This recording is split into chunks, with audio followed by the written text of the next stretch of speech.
네, 북한이 최근 공개한 김정은의 단체 기념사진이 조작됐다는 의혹이 일고 있습니다. 이런 가운데 김정은의 대외 활동도 지난해에 비해서 절반 수준으로 줄어들어서 이 동선 노출에 대한 두려움을 갖고 있다는 해석도 나옵니다. 네, 김정봉 한중대 석좌 교수 그리고 홍현익 세종연구소 수석 연구위원 두 분과 관련 내용 살펴보겠습니다. 안녕하십니까? 어서 오십시오. 안녕하십니까. 먼저 어제 있었던 북한의 해안포 발사부터 짚어보겠습니다. 일단은 북한의 자체 동계훈련으로 보여지는데요. 다음 달 한미 간 사상 최대 규모의 연합훈련이 예정되어 있지 않습니까? 네. 당분간 군사적 긴장감이 좀 고조될 것 같아요. 네, 그렇습니다. 북한은 동계훈련을 전년도 11월 1일부터 해서 2월 말까지 전개합니다. 초기에는 소대 규모, 중대 규모, 대대 규모로 해서 점점 그 규모를 늘려서 나중에 군단, 그다음에 국가급으로 전개를 하는데 지금은 군단급이나 국가급 동계훈련을 못하고 조그마한 소규모 훈련밖에 못하고 있는 상태인데 이번에 포를 쏜 게 말이죠. 중국 방향으로 쏘았습니다.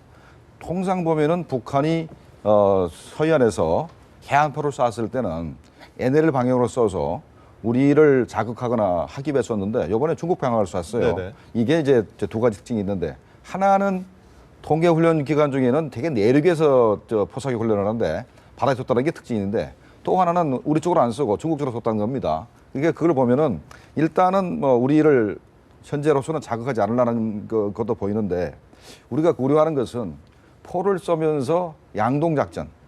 포는 서쪽에 쏘고 네. 그 도발은 동쪽에서 할 수도 있고 포를 쏘면서 잠성 공격할 수도 있고 한 거기 때문에 그런 측면을 우리가 주시해 봐야 되겠습니다. 네, 위원님께서는 어떻게 보셨나요? 저도 유사하죠. 일단 그 남쪽으로 쏜 게 아니라 예. 서쪽으로 쐈기 때문에 직접적으로 우리를 그 도발해서 긴장을 최고조로 만들려는 그런 의도보다는 통상적인 훈련이었다라고 이제 생각은 되는데 또 우리가 그렇게 쐈을 때 이걸 감지하는지 안 하는지 테스트를 한번 해보고 그리고 이제 여차하면 이제 추가 도발을 할 수 있는 그런 준비를 하는 그런 과정이 아닌가 이렇게 생각이 되고요.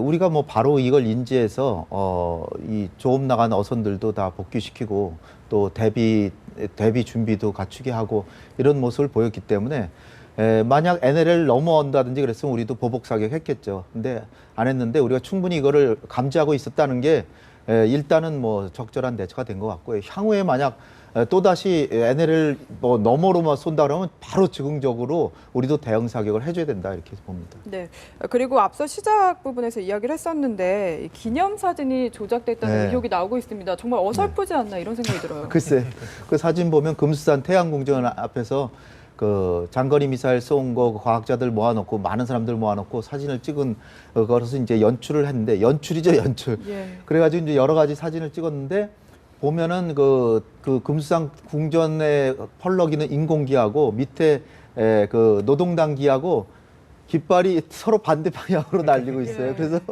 이건 삼척동자가 보더라도 이거는 참 거짓인데 두 사진을 이렇게 합성한 거로 이제 여겨지는데 네네. 그날 이제 그 F-22 그야말로 세계 최강의 전투기라고 하고 평양상공을 상당히 오랫동안 활보해도 전혀 그들은 낌새도 못 채는 그런 전투기가 왔기 때문에 아마 날짜를 조작하지 않았을까 다른 날 찍어놓고 그러지 않았을까 생각되고요. 또 하나는 그 자기 아버지 생일날 매년 이제 0시에 금수산 태양중공장 가가지고 당정군 그 간부들하고 같이 갔는데 네네. 아니면 군인사들만 가든지 요번에는 자기는 쏙 빠지고 자기 그 부하 그 간부들만 보내놓고 자기는 이설주하고 갔는데 이설주하고 간 복장 자체가 이설주가 빨간색 저고리를 입고 있어요.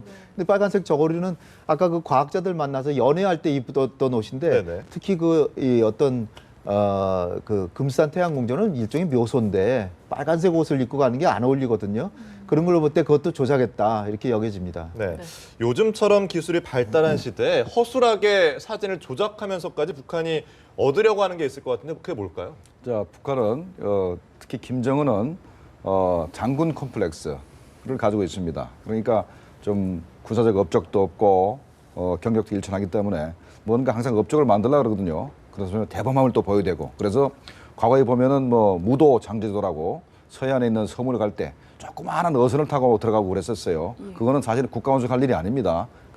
스스로를 이제 과시하려는 것이고 그다음에 보면은 잠수함을 타고 있든가 아니면 뭐 북한의 그 고철 덩어리에 가까운 그 미국이 전투기에 타는 모습을 보여준다든가 그다음에 이제 비행기를 타고 평양 시내를 이렇게 그 뭐랄까 시찰하는 모습을 보여주고 있지 않습니까?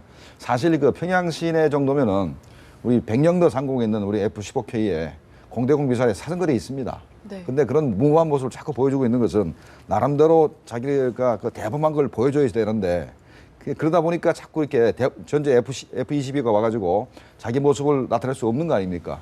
그러니까 자기가 F-22가 와도 이렇게 외부 행사를 할 수 있다라는 그 대범함을 보여주려 하다 보니까 그런 무리수를 드는 것 같습니다. 네. 실제로 김정은이 참 두려워하고 있다라는 게 느껴지는 게 지난해와 비교를 해보면 이제 공개 행보 자체가 반 정도로 줄었거든요. 네.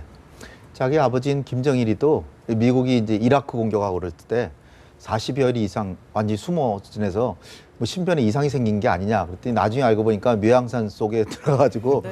일체 공개 활동을 안 하고 진짜 유고 상태가 아닌가 생각될 정도로 숨어 다니고 그랬는데 북한은 너무나 1인에게 권력이 집중돼 있고 자기 스스로가 자기 아니면 나라 망한다고 생각하니까 자기 스스로 몸조심도 하겠고 밑에서도 아마 신변 관리를 위해서 이렇게 불특정하게 행사를 진행시키는 것으로 이제 여겨집니다. 아무래도 지금 한국과 미국, 일본 다 힘을 합쳐서 어떻게든 이제는 북한 정권 무너뜨리겠다까지 얘기가 나오고 있기 때문에 특히 또 F-22 같은 정말로 스텔스 기능이 너무 뛰어나서 북한의 대공 능력으로는 도저히 파악할 수조차 없는 이런 그 전략 무기들이 올 때는 분명히 앞으로도 계속 숨어 다닐 것이 분명하다 이렇게 여겨집니다. 다음 달 한미 연합훈련이 역대 최대 규모로 진행이 되지 않습니까? 미국의 여러 가지 전략 자산들이 총 출동할 예정인데 확실하게 김정은이 좀 압박감을 느끼고 있는 걸까요? 맞습니다.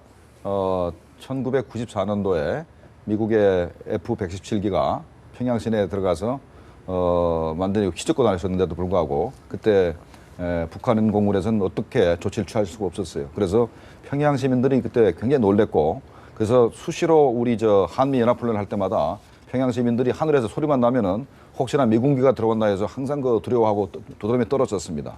마찬가지로 요번에 뭐 F-22가 평양에 들어가면은 북한 공군은 어떻게 저항할 방법이 전혀 없습니다. 그렇기 때문에 현재 김정은이 굉장히 두려워하는 것이고 그다음에 이제 요번에 뭐 보도에 나왔습니다만은 미군의 김정은을 제거할 수 있는 참수작전을 할 수 있는 특수부대들이 지금 많이 들어와 있습니다. 예. 그래서 현재 김정은으로서는 이 공개 활동하기가 굉장히 힘들고 그다음에 이제 우리가 김정은을 참수작전을 하려고 하는 것은 북한의 핵무기를 쓸 조짐이 보이면은 일단은 최고 수뇌부를 제거를 해서 핵 공격을 막겠다는 뜻이기 때문에 현재 김정은으로서는 핵실험도 해놓은 상태에서 굉장히 두려움에 떨 수밖에 없는 그런 상황입니다. 네. 그렇다면 국제적인 도발은 이어질 수 있지만 앞으로의 긴장감이 좀 최고조로 치닫는 이런 상황은 좀 진정 국면에 접어들까요? 어떨까요? 아무래도 올해는 5월 달에 그 노동당 7차 대회 이게 36년 만에 하는 정말 북한 최대 행사죠. 이건 전당대회를 이제 하는 거니까. 근데 이게 이제 김정은으로서는 김정일 시대에는 한 번도 열지 못했어요. 그러니까 경제가 조금 낮았다라고 해서 여는 겁니다, 소위. 근데 이제 뭐 그 혼란이 조성되면 남북 간의 긴장 국면이 최고조로 되고 그러면 행사 자체가 망칠 수 있죠. 그러니까 그 요인을 보면은 그러니까 중대한 도발을 할 가능성은 크지 않아 보이는데 그렇다고 해서 한미연합훈련하는데 가만히 있지는 분명히 않을 겁니다. 그러니까 자기들의 정체가 드러나지 않는 사이버 테러가 이제 제일 이제 유망하고 왜냐하면 사이버 테러 하면은 우리가 조사하는데도 상당 기간이 걸리고 그리고 조사해서 북한 소행이라고 발표를 해도 한국 내부에서 저 명확한 증거가 아니다. 이건 또 뭐 공황 정국 조성이다 뭐 이래서 남남 갈등까지 조성할 수 있는 그러니까 사이버 테러 할 가능성이 일단 제일 높고 또 이를테면 군 훈련할 때 GPS 교란 같은 것도 이제 시도할 가능성이 우리 선박이나 비행기의 항행에 영향을 주는 이런 것도 할 가능성이 높고 또 통상 한미연합 훈련할 때는 단거리 미사일 발사는 매년 해왔습니다. 그러니까 단거리 미사일 발사할 테고 그다음에 NLL을 넘지 않더라도 NLL을 향해서 포사격을 한다든지 이런 것들은 이제 충분히 예상이 되는데 또 이제 더 심각한 도발을 한다 그러면 우리 탈북자분들 중에 이 반복적인 그 말을 아주 용감하게 하시는 분들 네네네. 이런 분들에 대한 테러 또 외교 안보 요원 고위 인사들에 대한 테러 이런 것도 할 수 있으니까 또 다중이용시설, 뭐 쇼핑센터나 공항 1986년에는 김포공항에 폭탄 테러를 했습니다. 아웅산 테러 했죠. 뭐 여러 가지 하고 97년에 이한영 씨 살해했죠. 네. 그런 거 보면은 정말 국가 요인이라든지 아니면 탈북자분들에 대한 그 경호 같은 것도 더 만전에 신경을 써야 될 거라고 보여집니다. 네, 그리고 이렇게 국제적으로 보면은 국제사회의 압박이 지금 거세지고 있는데 김정은이 다음 수로 어떤 걸 생각하고 있을까요? 네, 일단 그 국제사회 압박 중에서 가장 그 고통스러운 것이 미국의 그 대북 제재 법안이 통과되는 네. 것이 가장 클 겁니다. 거기에 그 세컨더리 보이콧 그 조항이 있거든요. 그래서 북한과 거래하는 중국 기업을 제재를 해서 북한이 중국에 수출할 수 있는 그 지하 자원들을 수출 못하게 하는 그 규정이 있습니다. 북한의 그 중국에 대한 그 지하 자원 수출량이 1년에 한 11억 한 몇천만 불 되는데 그게 북한 수출량의 40%가 넘습니다.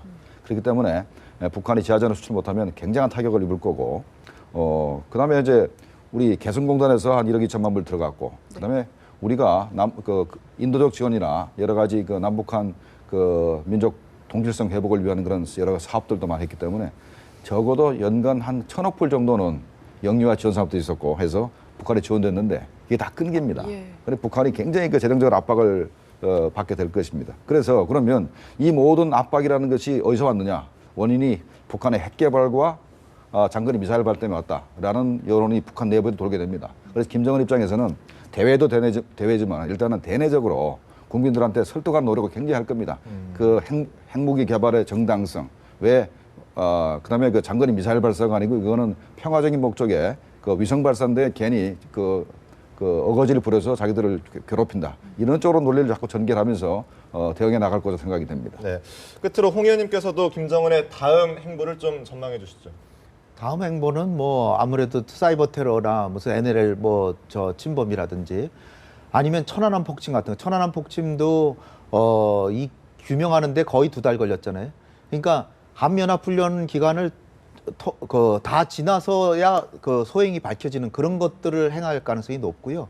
지금 무엇보다도 우리가 해야 될 건 이제 대북 제재인데 안보리 제재부터 이제 다음 주에나 나올 수도 있습니다. 근데 결국은 이제 김 선생님도 이제 말씀하셨지만 중국이 이제 해줘야 되는데 한국하고 미국하고 일본은 똘똘 뭉쳐가지고 지금 하는데 무역의 90%는 중국이 하거든요. 그리고 이 석탄 수출 이런 것이 미국에 지금 통과된 법안이 강행 규정이 아니라 의무 조항이 아니라 재량 사항이에요. 그러니까 그것이 하여튼 무조건 미 행정부가 시행해야 되는데 그럴 때 미 행정부가 과연 이제 재량 사항이기 때문에 시행을 하면 엄청나게 고통을 받는데 그럴 경우에 이제 미중 간의 무역 분쟁이 발생한다든지 미국 내에 중국하고 사업하는 사람들도 반발할 수 있고 그러니까 이제 중국의 태도가 중요한데 우리가 지금 한미일 공조를 잘 강화하고 있는 건 참 중요한데 한중 관계도 잘하고 중국이 어떻게든 대북 제재에 동참할 수 있는 그런 외교적 역량을 발휘해야 되지 않을까 이렇게 생각합니다. 네, 네, 알겠습니다. 알겠습니다. 오늘 두 분 말씀 여기서 마무리 짓도록 하겠습니다. 고맙습니다. 감사합니다. 감사합니다.